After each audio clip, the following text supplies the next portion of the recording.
He looks like something that fell off my dick during the war.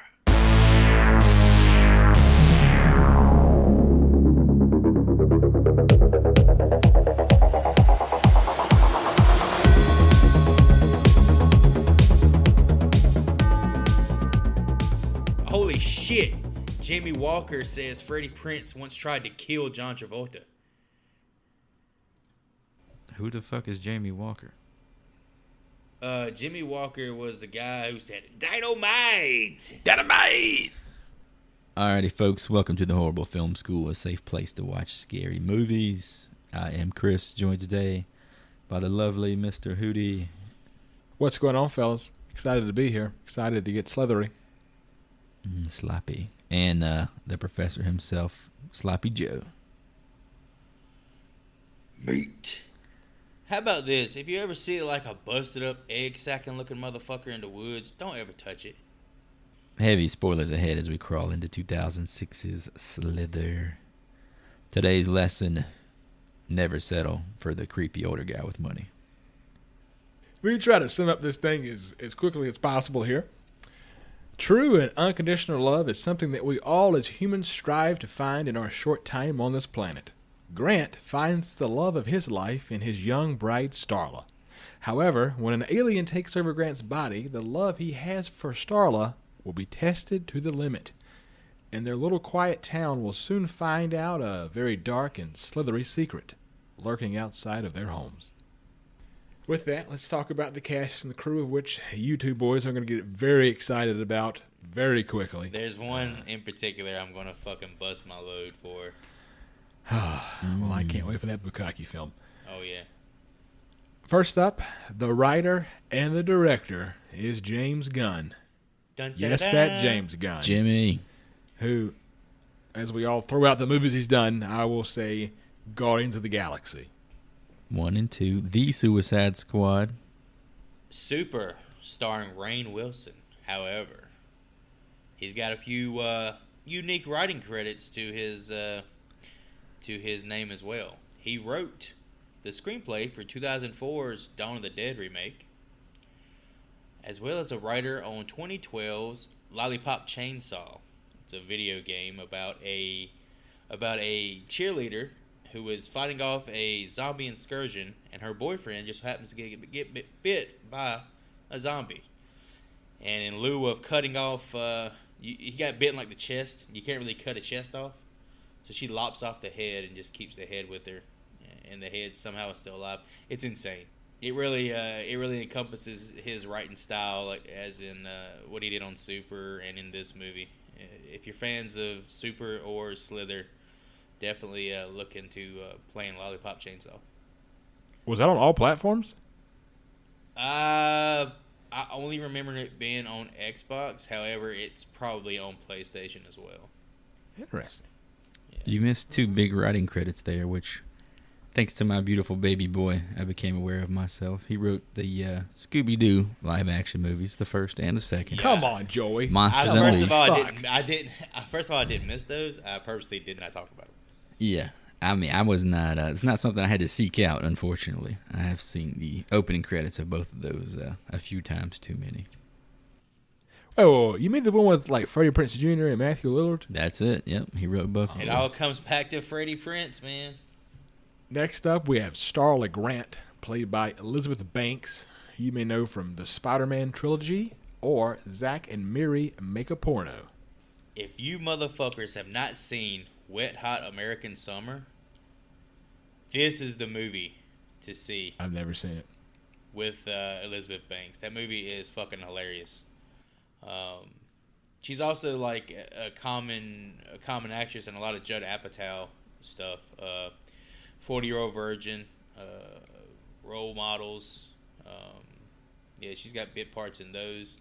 However, what I would consider, her biggest role is her role as Effie Trinket in the Hunger Games trilogy.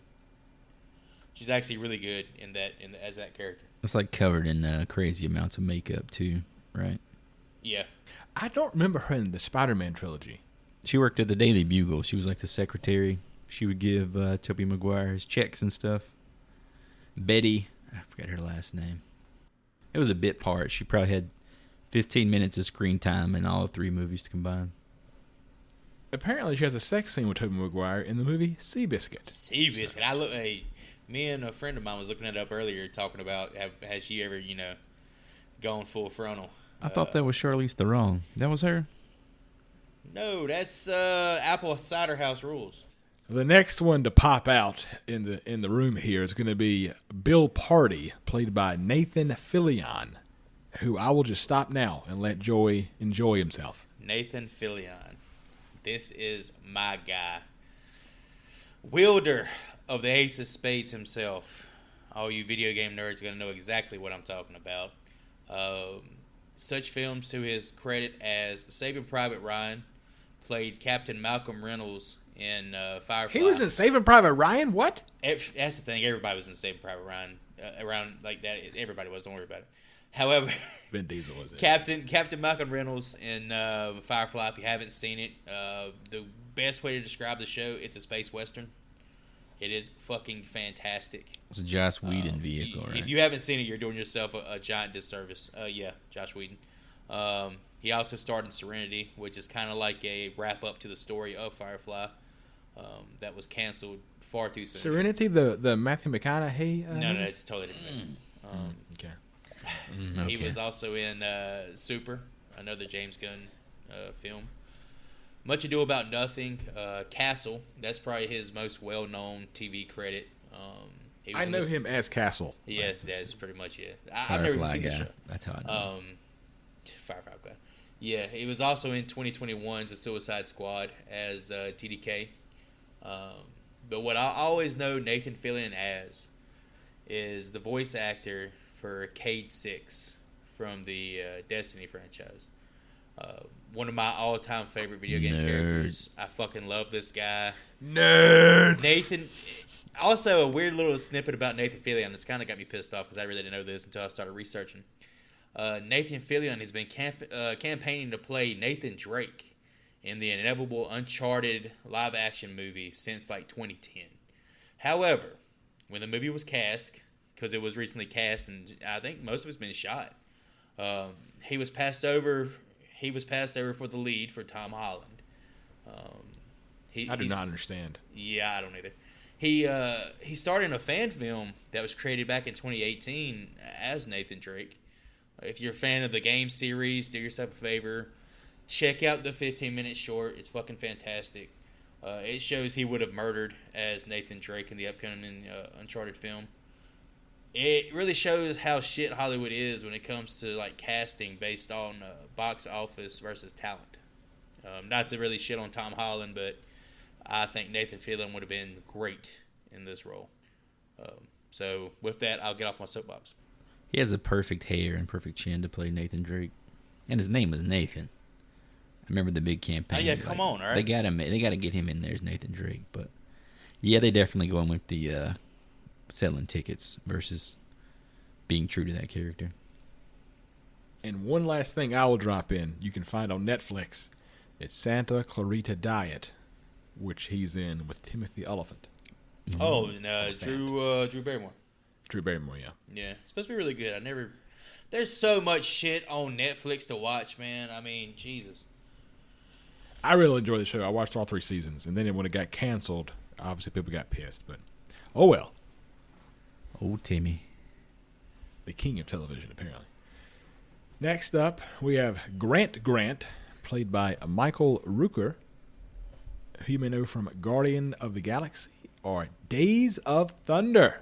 Dude, I'm talking about him in Days of Thunder. He was the Dale Earnhardt looking motherfucker, wasn't he? I just remember. Damn that. right, he was in Days of Thunder, baby. He was the rival. He was. Ain't nobody in my damn family that went to the doctor. I ain't about to start now. He was obviously Dale Earnhardt. What's considered his best role ever is a little movie called Henry, Portrait of a Serial Killer. That's supposedly really good. He was also in Tombstone, Mallrats, another actor that was used in the movie Super, Guardians of the Galaxy as Yondu and Data, all True of James Detective, Gunn's films, basically. 2019, The Suicide Squad, 2021. But he's probably best known as Merle from The Walking Dead. Yeah. He that character was not given the credit or screen time he was due, for sure. I'm not gonna lie, I forgot all about that. Really? Yeah. I feel like his character gave birth to the I Daryl fucking loved character. him in that shit, dude. So. Yeah, he was great. He was only in the first season, right? First season, then he come back in like the third season, I think. Like a flashback? Oh, no. They had left him. He was actually He was like handcuffed character. at the end of the first season, right? On a building? Yeah. And then he came back around, once... that's right. He was a big part of the governor storyline. Just to turn this car back around to Days of Thunder, do you remember how awesome or ridiculous the scene was when he's in the hospital and Tom Cruise comes in? They're having like a dramatic scene, and he goes, "I want you to drive my car," and it's like so over dramatic. It's just a very weird scene. But dude, if you're in NASCAR like that, if you tell someone to drive your car, that's like telling them you can fuck my wife. It's just like the Don't scene you in drive my Grease car. when Kaneki just hands the keys to Travolta. It's just an admission of you're the better man. I want you to drive for me a Thunder Road. Going out the Hebland trial, grease lightning, go grease lightning. Next up, we have Jack McReady, played by Greg Henry, who is also in Guardians of the Galaxy. Good God, and Payback. This is the guy that's like the entire movie is like comic relief, but this guy is definitely the comic relief of the movie. Like his opening line when he starts out the behind the car as the mayor. Move the fuck out of the way, cocksucker! And then the last actor I have is Shelby, played by Jenna Fisher, who you may know from Walk Hard or most famously The Office. Pam. The first person I noticed watching the trailer. What her casting come down to is she wasn't officially cast in the movie. Her role was supposed to be played by a man. However, the man wanted to break his contract because he was going to go and shoot a pilot. James Gunn decided he didn't want somebody in the movie that didn't want to be in the movie, so he released the guy from his contract and recast Jenna Fisher in the role. Gender swapped the character, gave her some additional lines. But apparently Jenna Fisher didn't know she was going to be cast, and it was kind of like a birthday present. See, James Gunn was actually married to Jenna Fisher at the time. So This is a birthday present? You're going to be in a movie where slugs get shit in people's mouths. Happy birthday, hey, man. apparently she wanted to play a zombie. Like she's had a dream of playing a zombie. Like, hey, here it is. So the guy who left the movie to make a pilot was that Bryan Cranston going to do Breaking Bad. Is there a happy ending for that guy's Probably. story? I hope It was in my probably mind more it along is. the lines of it was probably Aaron Paul. I don't think they would have had Bryan Cranston playing the role. I found that by the time the movie was released, Jenna Fisher had become like a big success on The Office. So the night before the film to open in theaters, she was the one that went on the Tonight Show to promote it. It did not work. That's weird. Well, it did not work. Yeah, but it's kind of funny though. We throw in there as this bit part, and then due to these external circumstances, she becomes the biggest celebrity in the movie at the time. Literally in the movie, probably less than 2 minutes. Wonder if that hurt the movie in the long run. I don't know. Yeah. Her part felt kind of forced in retrospect. So the budget for Slither was $15 million, and the box office return was $12.8 million. We fellas have a flop. Yeah. Yeah, unfortunately, what I consider probably one of my favorite cult films is a fucking bust. I have two tidbits here that are not really about anything behind the scenes, but more or less some connections. In the opening scene, we see R.J. McCready's funeral home. R.J. McCready was Kurt Russell's character in 1982's The Thing. Ho, ho, ho. Somebody's talking my language. Ooh, talking about things and such. And one other thing I have here is while shooting, Michael Rutger accidentally broke his glasses off camera while doing kung fu kicks by himself. This dude was like fucking himself up pretty good behind the scenes on this movie because apparently he also dislocated his shoulder. Yep, I read that too. Doing the chokeout scene as well.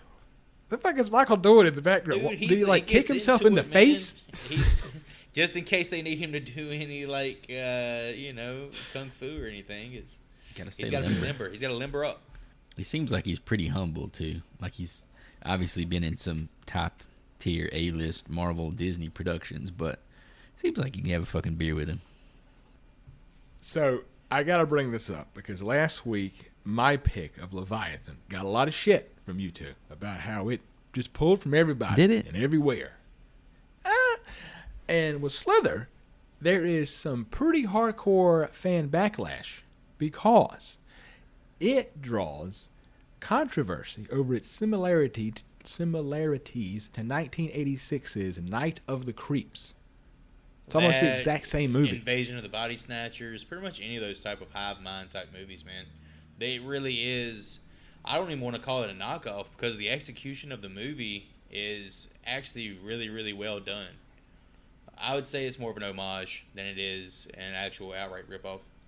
Right. And also, I guess, as a note to that from me personally, the movie you're referring to it specifically ripping off, I've never heard of or seen. As opposed to Alien, The Thing, you're talking about ripping off like the best of the best.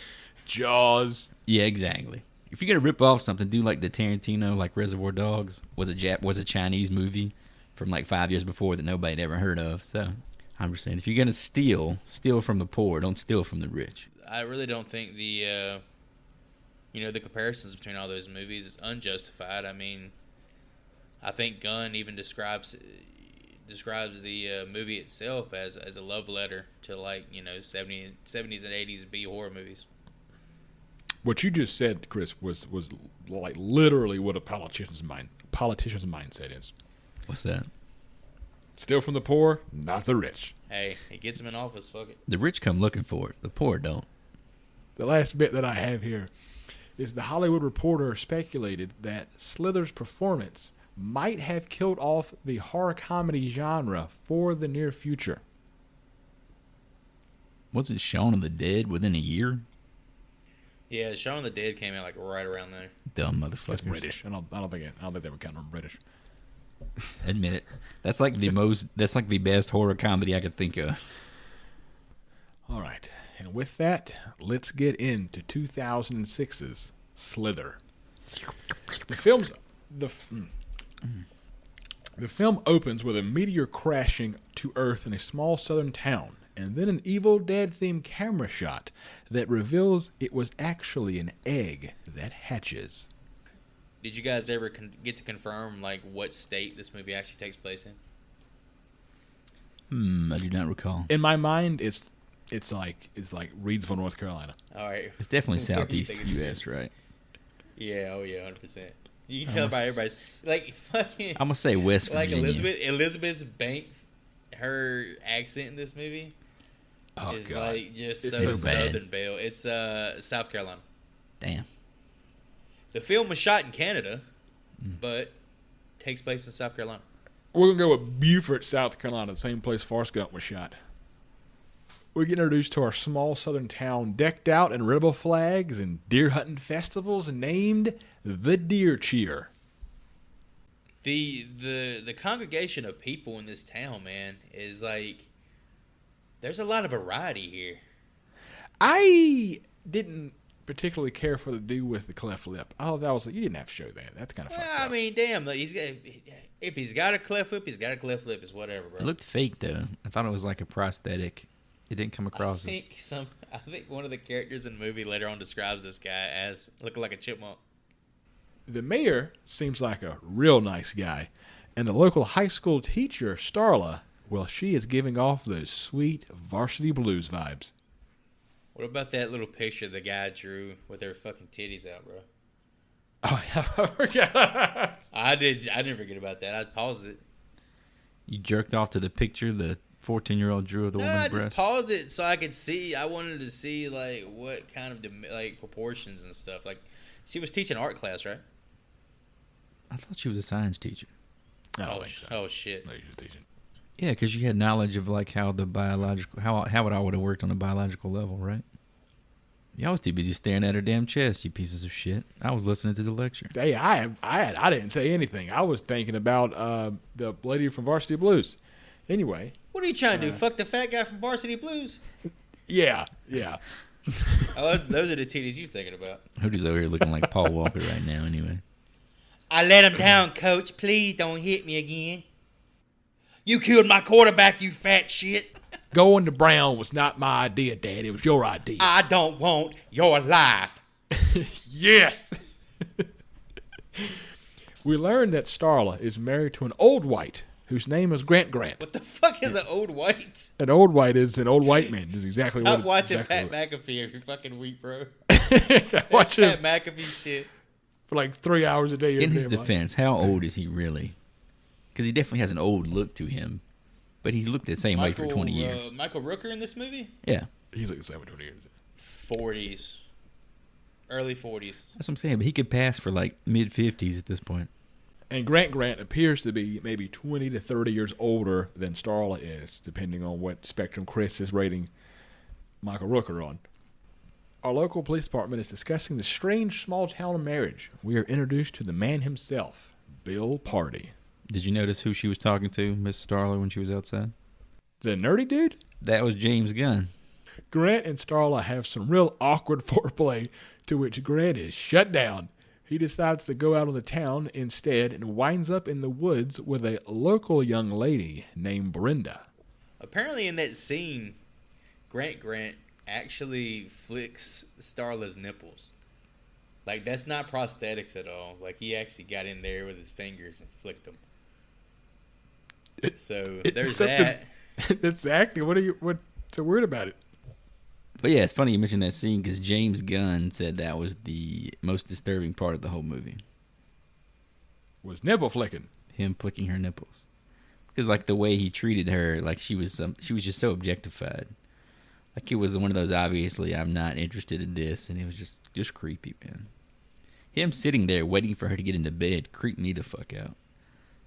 It made me reassess. So Come on in, honey. Hootie's the only one that's not freaked out by this. I thought, yeah. Yeah, I don't know. Because I mean, right Man, before, I like it when he flicks a fuck. I've been flicking all the time, bro. and while he's sitting on the bed, he's watching Lights a off. crocodile. He's watching a crocodile devour another fucking animal right before he goes to make love. Dude's got some weird psychological shit going on.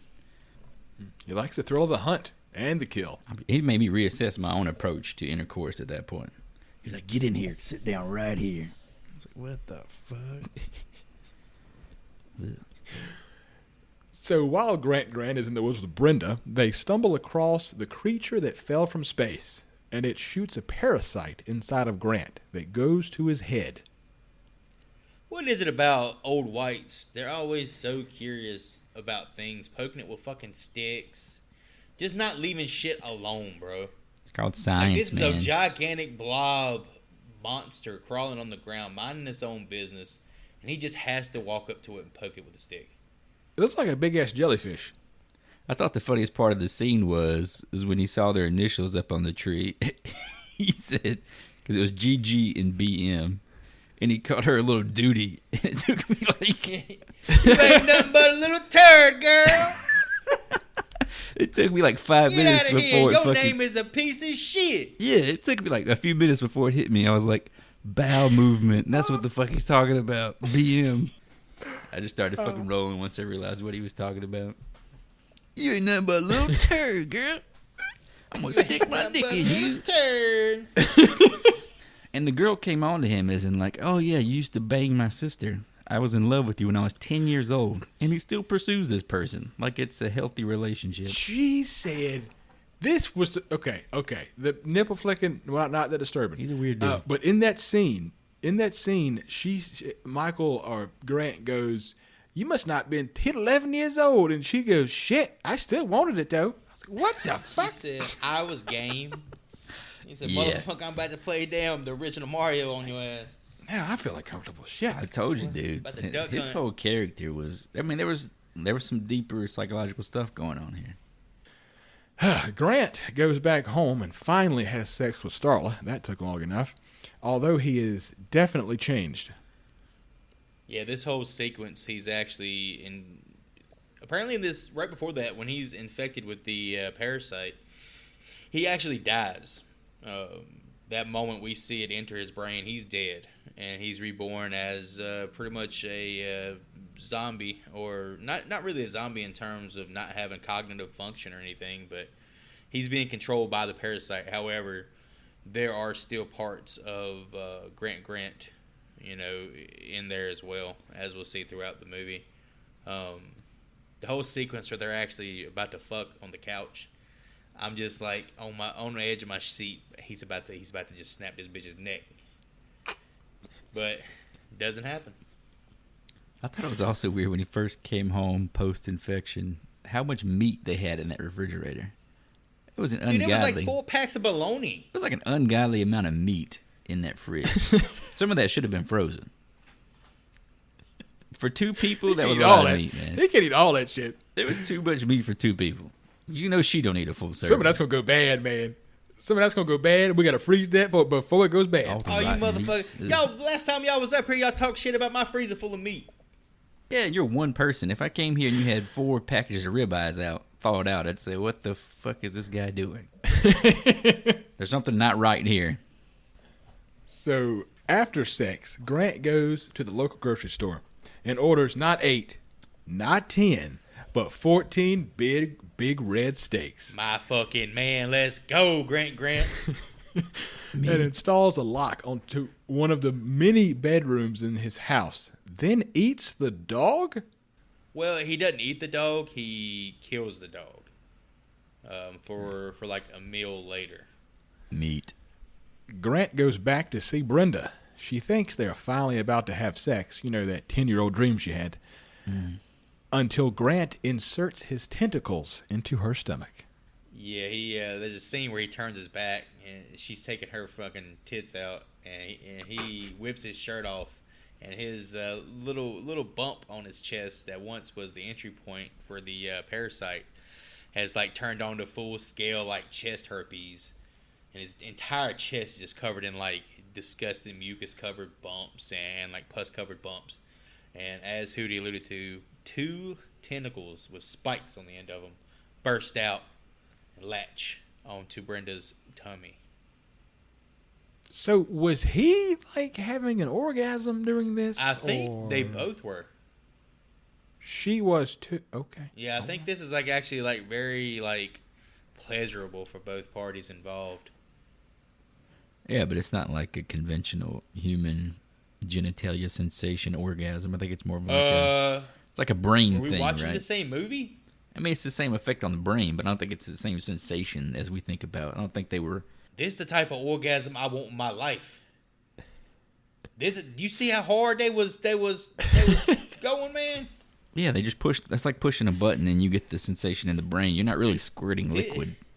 It seemed like this was the greatest pleasure anybody's ever experienced in their life. Chris is talking about Demolition Man sex. Oh, he's over here talking about spiritually coming. I'm over here talking about covering the ceiling. You're getting the dopamine rush, is what I'm saying. You're not getting you're not hurt. She's not squirting her pants. They was getting them dopamine. You know what I mean? What happened to that poor baby? He was over sucking on a tomato. We never saw him again. He was sucking on a tomato. He wasn't sucking on a tomato. He was just holding it. He was sucking on a tomato, bro. He had that tomato in his mouth. He was licking it. Did we ever hear about the kid again after that? Nobody looked for him or anything? I think the baby at that point becomes meat. She asked about him later in the movie. Yes, she does. And Nathan Fillion lied and said, he's fine. It's fine. There's other more important shit going on right now. He's fine. Meanwhile, Starla and Bill are enjoying each other's company at the deer cheer, while the boozed-up mayor officially kicks off hunting season. We're talking about a real hoedown, fellas. Did either one of you happen to Spotify the song that was used in this scene? That's a real song? It's real music. That's like the guy who's like the lead singer is actually credited as a musician. Oh God, he was bad. That song was not bad. That was actually a good like country square dance type song. Can you name other good square dancing songs, Joey? Yeah, Watermelon Crawl. Watermelon Crawl. Watermelon Crawl. Hey, motherfucker, it beats all you ever saw. You know what I mean? Hoo-wee, shut my mouth, slap your grandma. Okay, Starla comes home from the deer cheer to find a deformed Grant greeting her at the door. She, for obvious reasons, freaks out. I'm gonna tell you what, Grant with his fucked up face looks like Hootie when he forgets his beekeeping suit and has to harvest a fucking honeycomb. That shit, face all stung up. Got it in another episode. Bees, baby. That shit cracked me up. Bees? His dialogue, his delivery during this whole scene is hilarious. I didn't get why the more of a creature he becomes, Grant is bald. And the more of a creature he becomes, he gets like hairs out of his head. Maybe they're like tentacles. I don't know what the native form of this creature is, you know. I think it was just one of those things that it was like, let's show you how much he's changing on one side, and the other side not so much. Like the opposite of being bald, it's having hair. So well, who do you know? give him a few little hairs. If you don't shave your head, even if you're bald, it grows out a little bit. Just spoiler alert. Mine right here? This requires a lot of work. Is all See I'm this saying. shit? This is from like 3 days. This is from 3 days of not shaving it. Even though it wraps around like back here though. See, that's why we need YouTube, so they can have like a visual of this horseshoe shaped hairline I have. And the fact that you're not wearing a shirt right now, all should be on YouTube. Oh yeah, for sure. 100%. TVMA. Grant gathers up some delicious-looking red steaks and goes to a barn in the middle of the woods, where we learn that he has chained up Brenda and is feeding her said red steaks. Starla breaks into Grant's locked room, which turns out to be the basement, and it's filled with all the missing animals from across the town, everything from coyotes to house cats. See, right here in this scene, it reminds me of a friend of mine's place. Apparently, girls have the same reaction as Starla did when they go into his bedroom. Old chicken bones and half-eaten pizzas. Willie Two Scoops, we're talking about you. What the fuck, man? Who eats half a pizza? That's the only fucking crime here. I don't know. This motherfucker be eating chicken bones, like literally eating them, choking on them. Eat the rest of the pizza. Maybe it's like man. a hot and ready. If it's a hot and ready, I'll say fuck it and eat half of it. Starla calls the police. Grant shows up at the house, and man, does he look different. He attacks Starla and shows her his tentacles. How do you guys feel about the effects work around this time period when he starts to like change? I think it's great. However, I do feel like the actual special effects, the shit that's all computer generated, kind of looks like shit. I thought his arm looked like shit. It's around this time period though, around like 03 to 07, when they started like really pushing the CGI, and none of it was incredible yet. Like their conventional like puppetry and makeup work, all that stuff is actually really, really good. But it's when you get into the computer generated shit where it kind of you can tell its age. The police finally show up and scare away Grant, but not before he has revealed his secret to the town. I'm a squid! We cut to 3 days later. The mayor is pissed about the Grant situation and wants to take it out on Bill. And here we are introduced to the character of Shelby as well. What do y'all think about Jenna Fisher's voice? Like her southern accent. I think her husband gave her the part and shot all her stuff in one day. That's what I think. Bill decides to put together a search party full of local good old boys and hunt down Grant. Just some good old boys, never meaning no harm. Beats all you ever saw. Yeah, he does rally up a little posse to Posse. take down the Squid Man. A squid man, which some may even call Leviathan. Ooh, look at that little call back there. Check this out. My suit, man, I can't feel shit. My PSI level done fucked up, bro. Oh shit, bitch! Go on, bitch. We still here. Shit, my name is DeJesus. Please don't call me anything else, please. It wasn't the pressure of the water that would destroy his spirit. It was the pressure of Ryan Hootie not giving him the respect of being a human being that actually crushed him. Not giving a fuck about his character. Fuck your little cheap mustache. Small groups that include Starla are scattered across a local farm's field in a stakeout. Grant shows up, but is now more of a creature than a human being, and he kills a cow and drags the carcass into the woods. Again, bad special effects there, I thought, with killing the cow. No, really? Oh, okay. All right. Hot take. For me, this part of the movie is just one of the few examples of them actually, because this is where they actually use some puppetry. Like that whole sequence was real. I guess maybe you're talking about the actual tentacle whipping out. Yeah, that's what I'm talking about. I don't think it looked as bad as some of the other shit, but I mean, yeah, I guess I can see that. But this whole Squid Grant, I guess is what we call him, actually looked really, really good. I think in the long shot where he's walking across the field, that's all like a bunch of puppeteers that they went in and CGI'd the puppeteers out. But there's a bunch of guys physically walking across the field, like manipulating his body parts. That's kind of cool. Oh, I think it's one of the only shots like that because obviously the physical being changes so much by the time we see him again. Did you guys happen to notice the guns that were being used by everybody in this scene? I definitely did not. I saw like a rifle with a scope, Shotguns? a shotgun. All right, yeah. All right, so you had your typical, I guess, Deer hunting see rifles, right? And a lot of deer hunting rifles. You see this in a lot of like movies where they have a police armory. The mob They'll guns have together. shotguns, rifles, but then it went up to the point of one person had an AR-15, which isn't really that weird. Then somebody had a fucking Desert Eagle, which is super weird to have in a police armory. And then a guy had like an HK fucking 5.56 gun, which is like a $5,000 gun. Jesus. Oh, is that the one who had the close up of him loading it? Yeah. He racked it, yeah. And then there's a fucking grenade in the top of the a single grenade. top of the locker. A lot of inside baseball with some gun knowledge here about Joey, Professor Joey there. All right. Starla and the search party follow Grant into the woods. Starla makes Grant stop in his slithering tracks. But her love is not enough as Grant cuts a local hunter in half and runs off into the woods. I don't care what kind of leprosy you got. We got to find that girl. This dude was fucking dead set on that. I was trying to figure out was he connected to the woman that was disappeared at this point? I think this woman was a whore, and this is one of her, like, Johns. He was, like, really passionate about it, more so than even, like, the law enforcement, because he was just a civilian, right? Yeah, he was a normal dude. I mean, that dude stepped up to the plate. He didn't make it far, but he stepped up. He's trying to be a hero. I need a hero. Where have all the good men gone, and where are all the guys? The gods. Okay, guides. She says gods. The guides, yeah. Guides. Where have all the good guides gone? Where have all the guys gone? Where's the streetwise Hercules?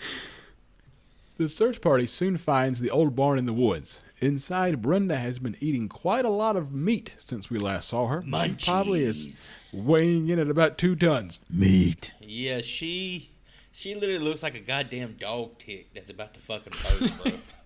You This remember was little gross. gray ticks used to get on dogs and shit when they was little? Again, another cool practical effect, but this was disgusting. Yeah, it was fucking nasty. And then throughout the scene, she's moving closer and closer to all the posse, and it's just freaking everyone out. So was that her gaining weight, like instantaneously gaining weight? Is that why she was getting bigger? I think that's just the what we're going to soon see is what she's pregnant with, just moving and moving around, and it's like literally hurting her. I took it that she was So she's, like, expanding shifting her more. weight. She was getting bigger is how I took it. Oh, really? Like they were multiplying in there, I guess. Yeah, I guess I can see that. Explains the Yeah, popping. that's true. So to this point, Brenda explodes like a water balloon, and 1,000 slithering baby slugs come out of her. The slugs get inside everyone in the group's mouths, except for the mayor, Bill, Starla, and one deputy.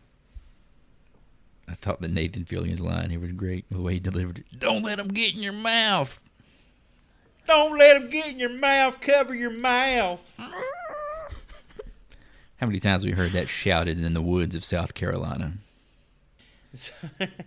Somehow the mayor in this scene is like covered in fucking slugs, and he still doesn't get one in his mouth. Yeah, I didn't get that. He's a lucky bastard. What kind of thing wants you to eat it? Pussy. I can only think of 2 things: pussy and buttholes.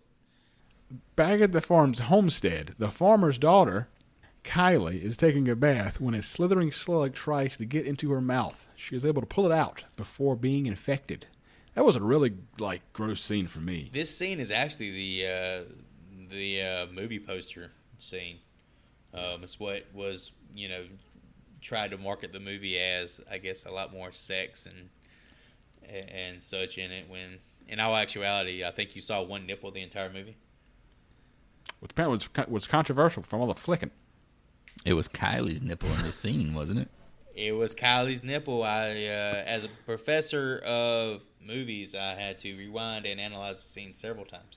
I did not see that. Yeah, I did not analyze So it. Professor Joey teaches anatomy and gunplay. So all the school shooters are in his class, obviously.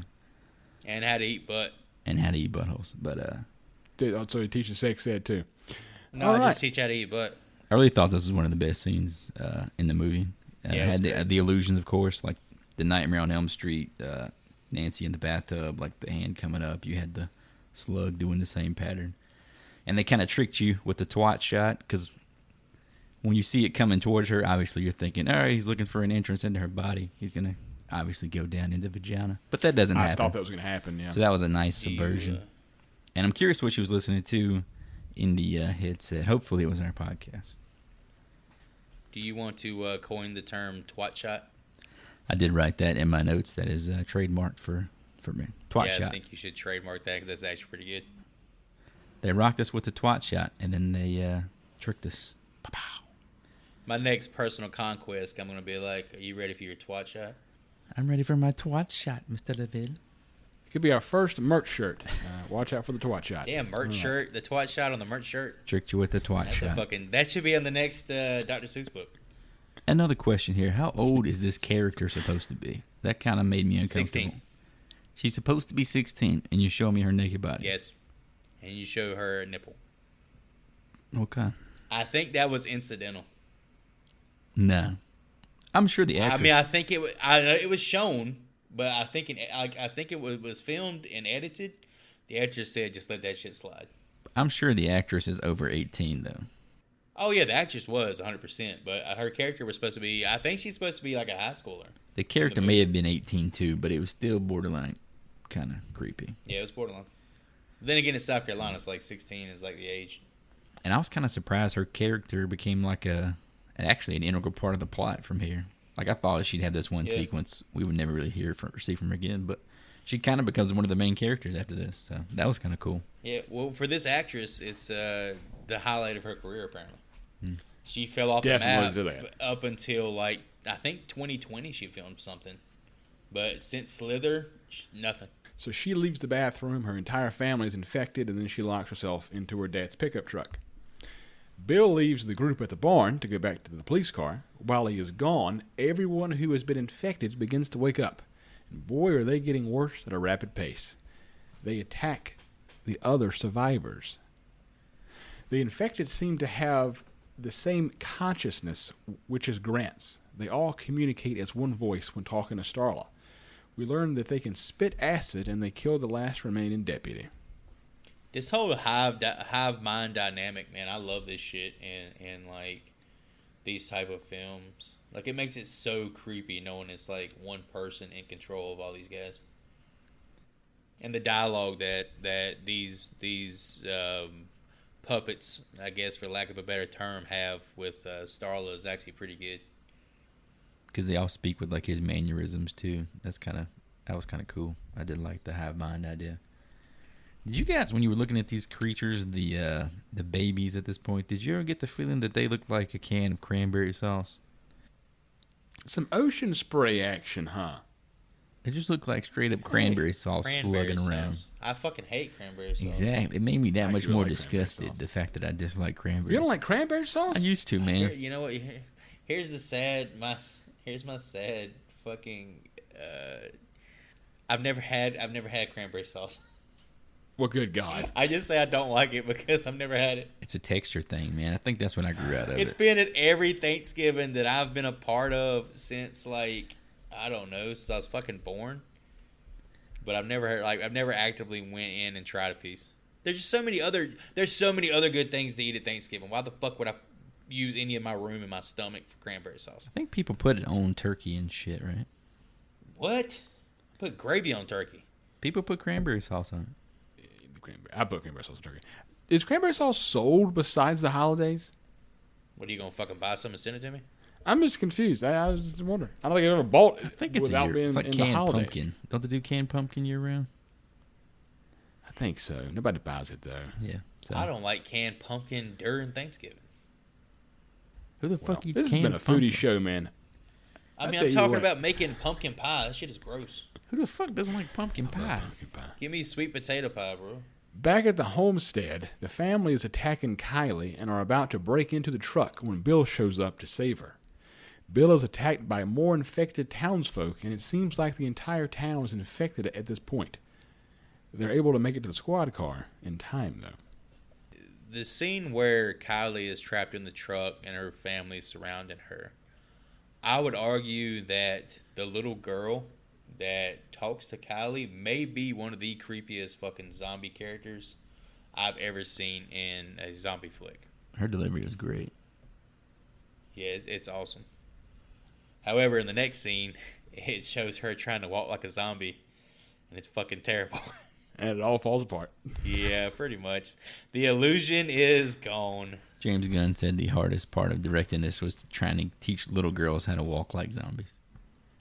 They pick up the mayor and Starla before they drive away from the infected horde. Bill radios Shelby to get in contact with the CDC. This shit cracks me up right here because she says, your mom called. I want you to come look at the toilet. She said it's what you done in there on Sunday that caused the backup.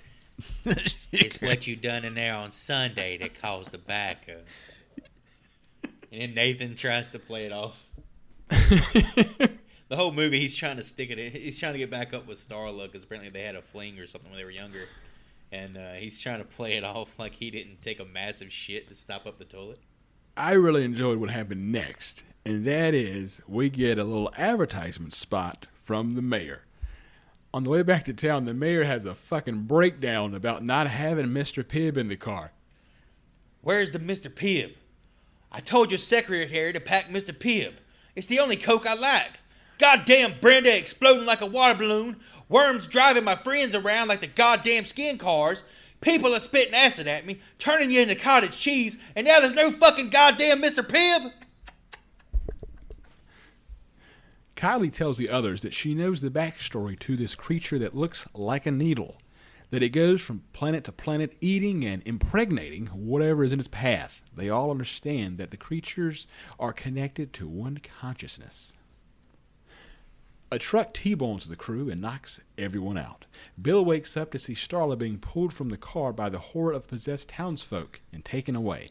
You fellas may not have noticed, but Mr. Fillion calls Starla Carla twice in that scene. Oh, really? He says, Carla! Carla! He had a concussion, man. Fuck you, Nathan. I'm done with this shit. He had head trauma. Come on. He manages to save Kylie, but not the mayor. Jack, wake up. Jack! Bill figures out that if he kills Grant, the whole nightmare goes down with him. He leaves Kylie alone and heads to the police station. While trying to use the broken CB radio, he is attacked by a possessed deer that is eating the remains of Shelby. We're talking about some serious deer cheer here. This possessed deer is actually a callback to a scene earlier in the movie where he's traversing the woods on his way back to the ranch house, and he sees a deer minding its own business, grazing, and the deer's not moving, strangely enough. He's right next to Nathan, probably about 10 feet, and a slug just happens to crawl along his back. Kylie saves the day by knocking the demon out with a fire extinguisher. That's all it took. Hey, bitch. I think that's what she says. And the fucking deer turns around like he can understand what the fuck she's saying. I ain't no bitch. He's like, I ain't no bitch. He turns back around like, I'm what? Bill and Kylie head north to find Grant, while Starla awakes in her bed in Grant's house, and the mayor wakes up in the basement to a group of Golden Corral meat lovers. Have Golden Corral when you go up for like the fourth plate and you're looking around. Nobody's keeping count, right? Don't you look at me like that. Mouth covered with fucking steak slime.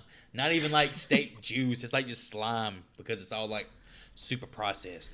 Everybody, Joy's gonna get more bourbon chicken. Don't judge me. Is that his sixth plate? I'll be sitting up there when the fucking thing's empty, be tapping on it with my fork. Sir, do you have any more of the bourbon chicken, sir? Little quick Golden Corral story. My brother went there one time with his daughter and saw a boy sucking on the ice cream machine. My man, dude. Who needs a bowl? Just suck on the ice cream machine. All right, I got Wheeze next. the juice. Wheeze the juice. That's a little Encino Man reference if no one caught on to that.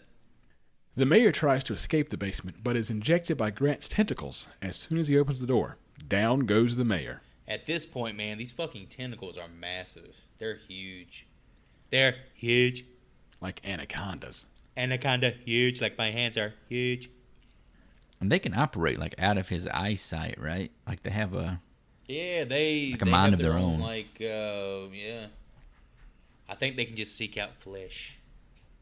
We get a pretty cool montage with the Air Supply song "Every Woman in the World," while the mayor learns how to eat a human body, and Starla learns just how big Grant has become since the last time we saw him.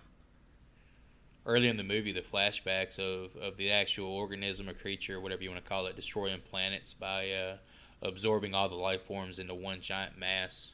And at this point, Grant has reached that level as well, or Squid Grant, whatever you want to call him, is starting to absorb people into his own body. And he actually has several members of the community absorbed in, and they're actually doing all his voice work.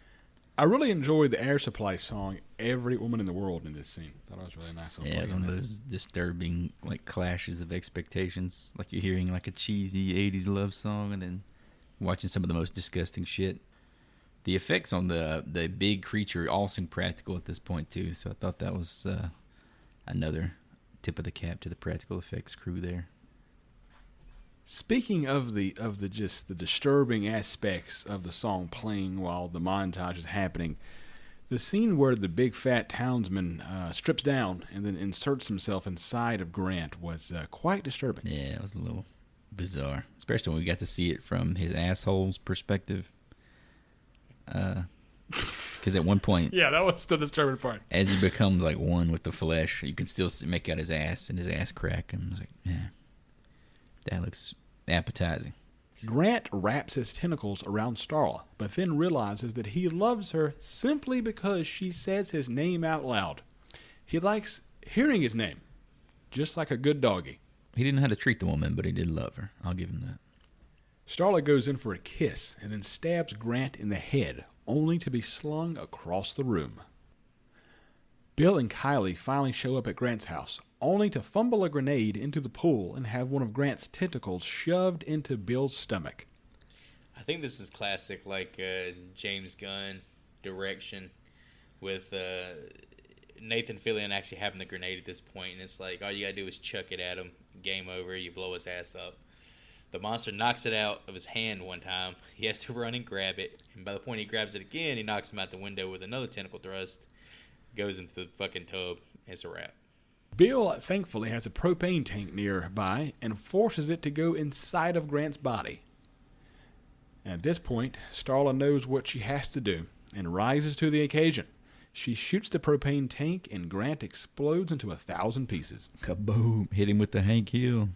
Fucking propane, baby. Saves the day. Ladybird, no! And this also reminded me of Jaws a bit, too, with the compression tanks. Bill, Starla, and Kylie survive the madness and walk outside to realize that everyone who was infected in the town is still dead. Yeah, it's kind of a fucking downer, man.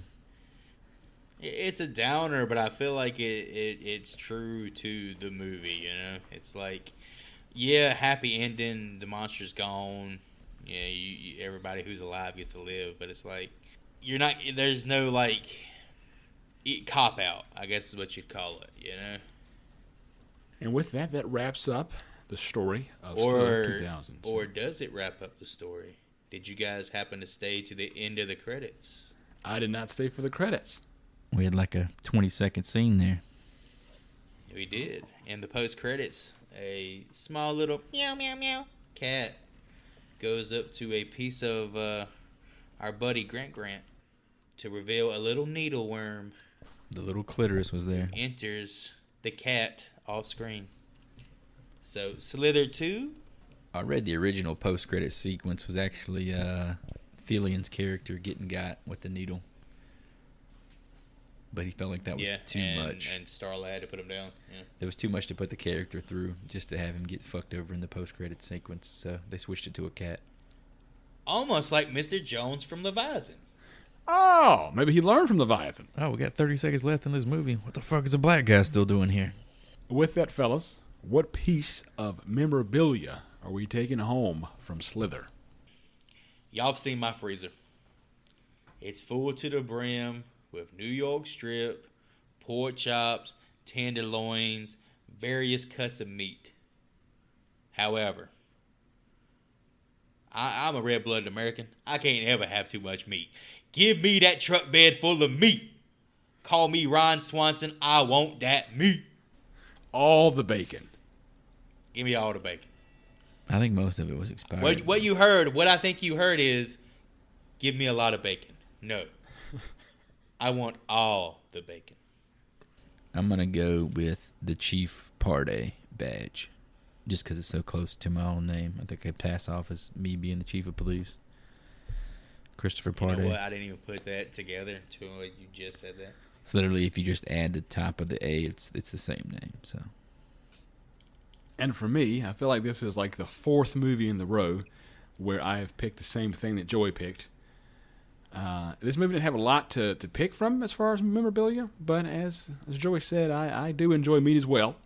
And I am going to have to go with those ribeyes from the market because they look fantastic. And just to say, I think I'll have 8. No, just make it 10. You know what? Give me 14. So just like Grant, I'm on 14 of those ribeyes. Let's see what the fans thought of this movie. First up, April N says, I hope this would be campy and enjoyable, like 8-Legged Freaks. It was boring and just plain stupid. Half star. Well, it was missing the WCW World Heavyweight Champion David Arquette, so I understand where they're coming from. I'm gonna tell you what, we talk about some nice looking women's. Scarlett Joe, big part of 8-Legged Freaks. She's in 8-Legged Freaks? She's in 8-Legged Freaks, bro. Wasn't she a child at the time? No, she wasn't a child. She's a grown-ass woman, Chris. No, bro, she was at least 17 and a half. Hey, we're seeing 16-year-old nipples in this movie, man. She was not. See, quit saying that, man. I don't want to feel like I looked at a 16-year-old's nipples today. That's the character. I can't rack that in my brain right now. Next up is Michael H., who says, one of my recent faves. Very fun movie. 2 stars. Fuck. What is up with it? Is it like a 3-star scale or something? Why do people say something's their favorite and then give it 2 stars? The fucking tough critic. As we wrap up James Gunn's film here of Slither, what do we think of the film? Solid B for me, and I know it's going to sound extra, but teetering on A territory. Not a B plus, Joy? I don't do that. I don't play that shit. I'm an absolute nut for creature body horror as well as comedic horror, and this movie quantifies the best of both genres. The movie is an homage to 70s, 80s B horror movies, and it fully captures what it's striving for. The story this movie tells isn't anything original or unique, and it borrows quite a bit from other films, but it's this movie's execution and charm that make it a cult classic in my book. A solid entry into the HorrorBull curriculum. This movie is definitely a favorite of mine and more than worthy of a Friday night watch. Cook up a big fat steak with a side of possum and enjoy the action, adventure, comedy, horror that is Slither. Fucking hate possums. Can you hand me that possum? I just want a little bit. So I thought on this for a little bit, and B feels right for me as well. Not a B plus, which is something that can be attained on my scale. I'm going with a B. It was self-aware is exactly what sets it apart from something like Leviathan, which I felt like was trying to hide the fact that it was borrowing from some other sources, I guess. These movies were eerily similar, honestly, if you think about like the amalgamation of this one creature that was absorbing all these other bodies and whatnot. Some of the effects were even kind of similar, so I thought that was kind of, I guess, ironic going into this. Is not what I was expecting. The practical effects were gross and effective, but some of the CGI work was choppy. And even James Gunn himself admitted to one of the sequences. He said it was hard for him to watch it in post because he just did not like the way the CGI came out. It's a solid, easy horror movie that's not trying to reinvent anything, and it doesn't give you too much to think about. It's simple. And sometimes good is good enough. Well, fellas, I think we might have, for the first time in school history, a clean slate of Bs. Ooh, a consensus. Not those kind of Bs. The Bs. I am also going with a B. This motherfucker, bro. I am also going with a B. The plot is well thought out, and the acting is great for a B movie. Gunn does create a love letter to a laundry list of classic B movies, with the biggest one probably being Night of the Creeps. However, he does it in a way that is mostly graceful. I would recommend anyone who loves creature features, or, to Joy's point, Nathan Fillion, to go out of your way to watch this film. Definitely worth your time. So with that, how close were we? So yeah, let's recap these Rotten Tomatoes fan scores. Our guess is myself a 77, Mr. Hootie a 71, and Mr. Joseph a 65. The audience fan score on Rotten Tomatoes for Slither is a 63, which puts Mr. Joy for the first time ever, in the winner's circle. You motherfuckers don't tell me this shit. I don't know if we're going to be hearing about Congo, but let's hope not. So, y'all about to have a good time, because I know neither one of you have seen this movie that I'm about to pick. It's not Congo. I'm going to save that for another time. I'm going to keep the tradition of hour and 30-minute long horror films. Ooh, that's nice. It's nice of you. Yeah, we like this hour and 30 minutes apparently. What we're going to be viewing next, 1990 horror comedy, Troll 2. Oh, fuck. This is one of those... Do you know what this is? This is one of those ones I've heard so much about and never fucking watched. This is supposed to be one of the worst movies ever made, am I right? I think it's time. Oh, God. It's one of the worst movies ever made? We've put in enough work on this podcast, and we've gotten good enough. I think we're ready. Handle this movie. We're graduating. We're going to get our doctorates. We're ready. Doctorates in Troll 2. Trolls 2. Troll 2. singular. Not Troll. 2. Not fucking Not Troll Trolls. World Tour. So Not Troll 1. Not Troll Hunter. Troll. Neil Bob, it's Goblin spelled backwards. Are we going to be able to watch a trailer for this Oh, yeah, 100%. apparently raggedy-ass film? Oh, boy. Yeah, we'll be able to watch it here. Let's pull it up. Yeah, so everybody wants to play along with us here. Just hop on YouTube, check out the official trailer for Troll 2, and away we go. Delicious and purifying.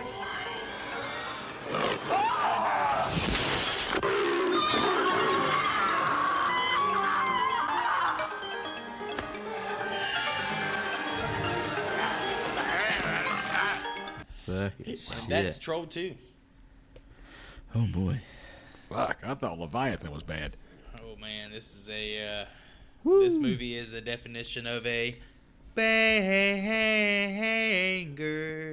The Troll 2 trailer, fortunately, behind us.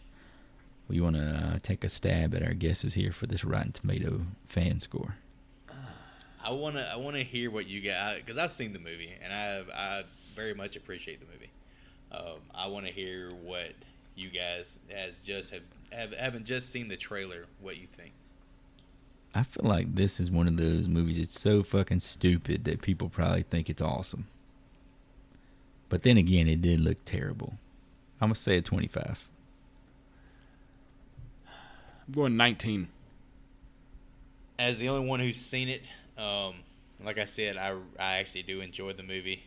Chris pretty much hit the nail on the head. I am a huge fan of shit movies. Battlefield Says a lot Earth. about the professor there. Battlefield Earth being one. That's a shit movie that I really like. I'll go 30. We'll go a little bit higher than everybody else. Quote of the show. I just love dog shit movies. Thanks for listening. As always, you can find us on damn near any podcast platform. Check out the socials and whatnot on the website, horriblefilmschool.com. Subscribe and follow to spread the love. If you can, leave us a review on Apple Podcast. I'm going to use this sign off to offer my support to women in shitty relationships. Pull out as soon as possible, because that motherfucker ain't going to. As always, if you listen to the show, tell at least one person you know about it. Spread the love, spread the campaign. And if you watch Slither and you see those beautiful little cranberry slugs, just go to your local grocery store, get a can of cranberry, preferably ocean spray, and enjoy the ride. And with that, I'm out. just going to reiterate what the guys, my colleagues just said. We appreciate everything that you guys do for us in terms of likes, downloads, listens, reviews, all that good stuff. We really do appreciate it. I feel like we're getting better and better each week, and it's because of you guys that we really put our hearts and souls into it. And with that, I would like to say good night, goodbye, good luck, farewell.